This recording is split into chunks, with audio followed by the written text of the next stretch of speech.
What then is a typical Torre attack game? Well, let's just try and work that out.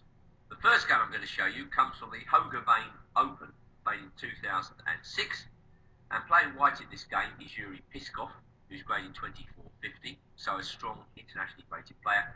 And playing black is a guy called Wultun Lee, who I've never heard of, but he's graded 2275. So he is absolutely there at FIDE Master level. Now, the game actually started as a Trompovsky, with white playing 2 bishop g5. This is all a question of taste, but as we will see, the move order leads to a Torre attack within a very short space of time. White develops his knight to d2, and black decides initially on a very modest setup by putting the bishop on e7. White plays e3. Black tries to chip away at white's centre with c5, and now a very important move c3, reinforcing the pawn at d4.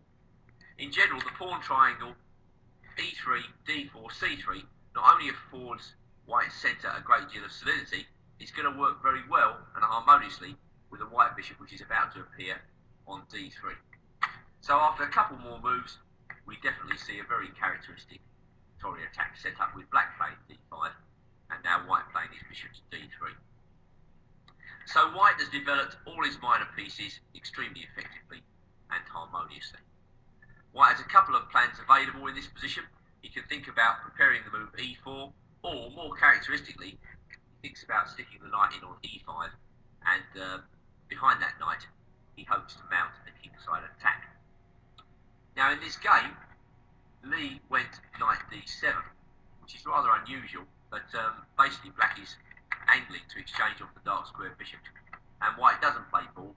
He plays his bishop back to f4, which I think is correct. I think the bishop is very good on f4. It can't be budged just yet. And the black queenside makes a slightly uncomfortable impression. Going back to bishop d3, castles is by far the most common move, and a typical Torre attack setup is reached after, for instance, castles by white b6, and now the knight coming into e5. If black snaps that off, when, as in most cases he does, we get the exchange of a couple of pairs of minor pieces, and now white plays f4, solidly reinforcing the pawn on e5. The next thing is to maybe develop the white queen, either to h5, or possibly even to f3 and then h3, and white can also look out for the move e4. In general, white is very harmoniously placed in this position, and has a wider choice of plans than black. If black plays the best move, which is f5, then white can consider leaving the pawn as it is, or taking the pawn, and after knight takes knight f6, to go e4. And this is surprisingly difficult for black. White has changed attack. He's now actually putting a lot of pressure on the black pawn formation, and his ongoing plan would be, for instance, queen e2 and rook a e1. So no problems with development for white in this position, and well, it just shows you the harmonious nature of Torre development. However, in our game, black played knight d7, white played bishop f4, and now black plays bishop f6. So black's plan is clear. He wants to go through with the move e5 sooner than later. Alright, white castles, he lets black do his stuff with e5. This is the move black plays. My instinct tells me this move comes a little bit too early. I mean, black is seeking simplification through exchanges, but going into action when you haven't castled is a dubious procedure. I mean, I've absolutely no doubt that Lee understood that this could be a risky move, but well, what he's hoping for, of course, is that when white takes, he takes back with the knight, and he's going to gain time because the bishop on d3 is unprotected. So the time he gains, he's going to use probably to castle, and therefore everything will be all right again. Well, let's see what happens here. White does manage to prove that black's central advance is a little bit premature. Knight takes e5 was played, and now maybe again slightly surprisingly, black takes back with the bishop. I was expecting him to take with the knight here, but then I think maybe bishop b5 check is a little bit awkward. The problem for black in this position is his pawn on d5. It's exposed, and it's being restrained by the pawns on c3 and e3. So if black blocks, for instance, with bishop d7, white has a number of moves to sustain his initiative. You can also think about queen a4 in this position. Going back, after knight takes e5, white can also consider taking the knight. And after bishop takes again, giving this check. And after bishop d7, queen a4, black is under surprising pressure here.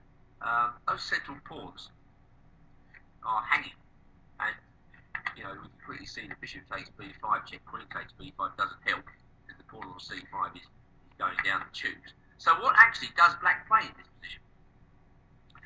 So it seems that maybe knight takes e5 by black is a little bit dodgy.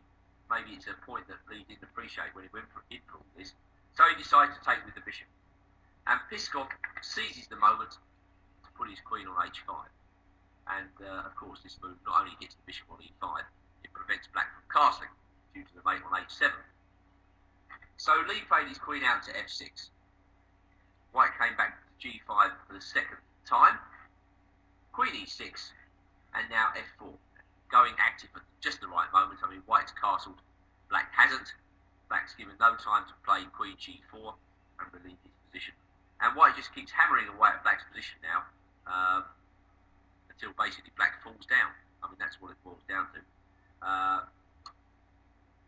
I think we can see here that black has actually gone into action in the centre a little bit too early, and white is developing a really dangerous initiative now. Well, bishop f6. Other retreats are possible, but the problem with a move like bishop c7 is that it runs slap bang into f5.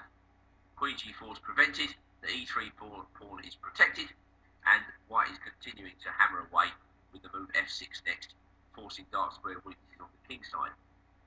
So bishop f6 is what looks like a necessary defensive measure to halt the advance of the f pawn. But after the simple bishop takes f6, white is still very much in the ascendancy. Black's problem, he can't take back with the queen, otherwise the d5 pawn drops. So he's down to taking with the pawn, and now white breaks in the centre with e4 and maintains his advantage. This, I would say, is a very thematic break. You should study this move carefully. You'll get the opportunity to play such a move frequently in the Torre attack. And, of course, here, in this particular position, the move has added power because white is all ready for ideas like rook a1, taking advantage of the poorly placed queen and king on the e file. So black is already in trouble. Lee moves to block the file with knight e7, and now white completes his development with rook a1 with a truly excellent position.